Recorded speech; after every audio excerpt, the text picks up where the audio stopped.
He found her at the bottom of the cut bank at first light, half in the cold river and not moving, and for one long breath, Levi Ashby believed he was looking at the dead. Then her hand closed on a root, slow and deliberate, and dragged an inch against the current. Alive then. He was off his horse, and down the crumbling clay before he had decided to be.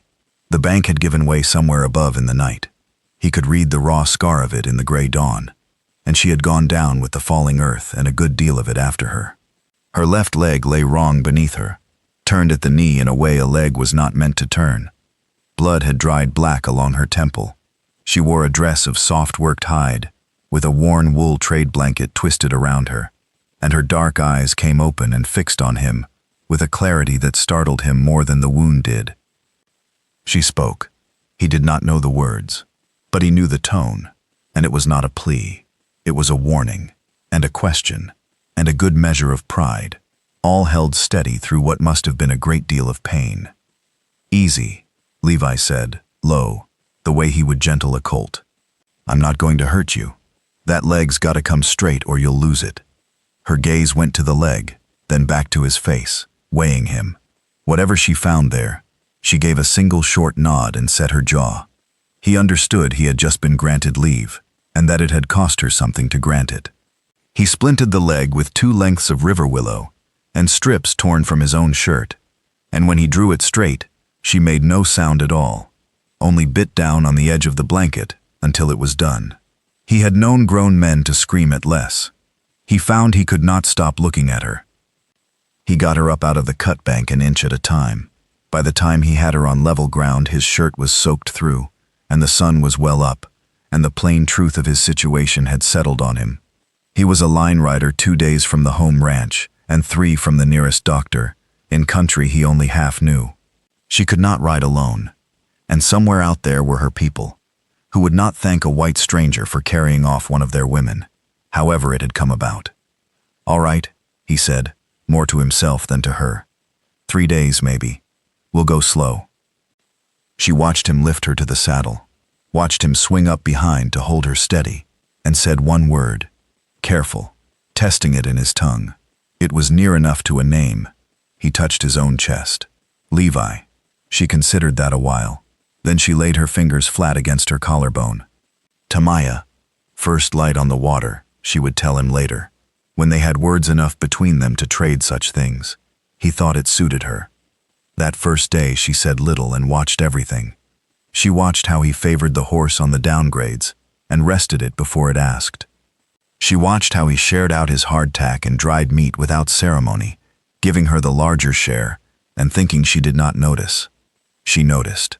She was the daughter of Hatya, whom the bands called upon when hot words needed cooling, and she had grown up reading men the way other people read weather. This one was young and plain-spoken and carried no meanness in him that she could find, and that in itself was a thing she had not expected to find on this side of the river. By dusk, the fever had come into her leg. Tamaya knew what that meant better than he did. When they stopped, she directed him with her hands and her few gathered English words to a stand of green plants near the water. Yarrow, though she had no name for it, he knew, and showed him how to bruise the leaves and bind them to the wound. He did exactly as she said, careful as a man handling something holy. That, more than the carrying, was when she began to trust him. Not because he was strong, because he listened. Through the worst of that first night she shook with cold and heat by turns, and Levi gave her his own blanket over her trade blanket and sat the night through feeding the fire, and did not once let it die. Near dawn she surfaced from the fever long enough to see him there, hollow-eyed, keeping his watch, and she understood that he had not slept. In her fever she had spoken her mother's name, and her father's, and Levi had answered none of it, only laid a cool wet cloth to her brow, again and again, and told her, in a voice gone rough, to hold on. The second day she was stronger, and he was worse for wear, and their halting talk grew. She learned his people were few, that he had no wife, that he ran another man's cattle for wages, and dreamed, in a shy roundabout way she coaxed out of him, of ground of his own. He learned she was going home from her mother's sister's camp when the bank took her, that her father spoke for peace among quarreling men, and was respected for it, that she could ride better than Levi could, and told him so, with a flash of humor that made him laugh out loud in the empty country. When he laughed, she smiled, and something turned over in his chest that he did not have a name for, and was half afraid to name. He carried her across the ford at midday, with the water dragging at them both, holding her clear of the current with an arm she found she trusted entirely, and set her gently on the far bank. She looked at him a long moment, dripping and worn and steady, and thought that her father judged men by what they did when no one of importance was watching. There was no one watching here. There was only this one, wearing himself down to the bone for a stranger who could give him nothing. "Why?" she asked him, plainly, in his tongue, having saved up the word. "Why do you carry me? You could leave." Levi was quiet a while, coiling rope he did not need to coil. "Reckon a man's worth what he does when it's hard," he said at last, "not what he does when it's easy." He did not know he had spoken her father's own creed back to her, near word for word. Tamaya turned her face to the river, so he would not see what it did to her. That second night, the fever had loosened its hold, and for the first time, they sat the fire together, as two people, rather than a rescuer and his burden. He had shot a grouse at dusk, and she showed him with her hands how her mother would have cooked it, and they ate slowly and did not hurry the meal or the quiet after it.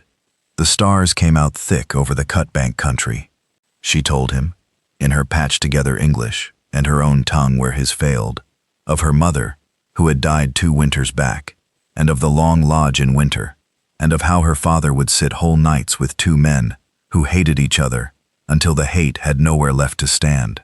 Levi listened the way he did everything, all the way through, and when she had finished, he told her about the sister he had buried as a boy and had not spoken of to a living soul in 11 years. He did not know why he told her, only that the dark and the fire and her steady dark eyes made the telling possible.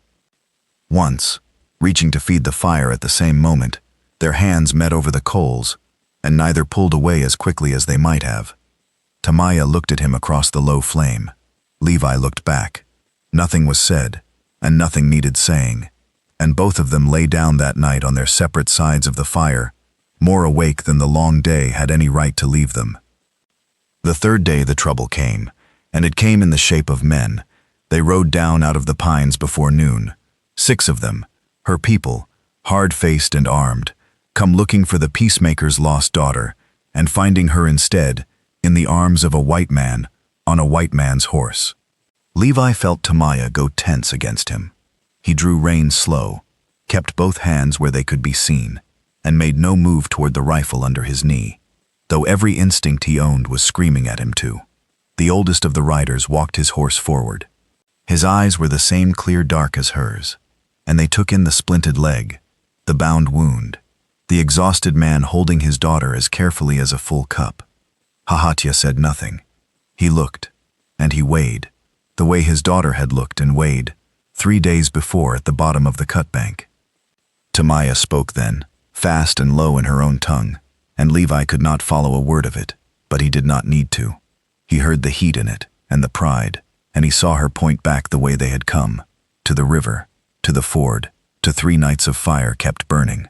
He saw her lay her hand flat on Levi's arm where it held her, deliberate, in front of all of them, claiming the gesture as her own choice, and daring anyone to name it otherwise. The tension in the 6 riders did not break so much as ease, the way a held breath eases. Hafatya looked at his daughter's hand on the stranger's arm, and at the stranger who had not reached for his gun even with 6 rifles on him, and something moved in the old man's weathered face. He said a single sentence. Tamaya's eyes went bright. "He says," she told Levi, and her voice was not quite steady, "he says, a man is known by what he carries when the way is long." "He says you carried well." She paused. "He says you will eat at his fire." Levi Ashby, who had faced down a mountain winter and a bank of falling earth and 3 days he had not been sure he would live through, found his own throat had closed. "Tell him," he managed. "It'd be an honor." He stayed a week in Hadatya's camp, while the leg began to knit, and he did not leave when the week was up. He learned to sit quiet in council, and to accept a bowl with both hands, and to answer the old man's slow questions truthfully. And the old man, who had spent his life reading men, found nothing in this one that he needed to fear for his daughter. Some in the band were slow to warm to him, and Levi did not blame them. He had seen what men of his own color had done in that country, and he made no argument and asked no trust he had not earned. He mended what wanted mending, hauled what wanted hauling, and kept his word small and exact, so that it could always be counted on. In this way the camp came round to him the same way Tamaya had, not because he pressed them, but because he did not. Tamaya herself did no waiting to be won. She was up and moving on the mending leg long before the healers thought wise, and she made it plain to her father and to the whole camp that whatever came of this was her own choosing and no one else's. She had refused 2 good men of her own band already, her father told Levi once, dry as summer grass, and had never once given a reason a soul could argue with.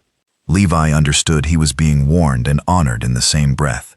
Tamaya taught Levi the names of things: river, fire, home, and one word she said last and softest, watching his face when she said it, that he made her say twice, so he would be certain of it. They were married in the spring by the water where he had found her, in her people's way, and then, because he asked it plainly, and she was pleased that he did, before a circuit preacher at the settlement, so that no law of any man could say she was less than his wife, or he less than her husband. She rode better than he did to the end of their days and never let him forget it. He put the deep down payment on ground of his own within the year, bottom land along a good creek, and her father came to see it and pronounced the water sweet. Years on, when their own children asked how their mother and father came to be, Tamaya would tell it the same way each time. She would tell of the cut bank and the cold river and the willow splint and the fire that was never once let to die. And she would say that she had known what kind of man he was long before her father did, that she had known it the first gray morning when a stranger came down a crumbling bank to a woman he owed nothing, and stayed, and listened, and carried her home the long hard way, because the easy way was to leave. He was worth what he did when it was hard, she would tell them, her hand finding his across the table without her looking, the way it had 1,000 times.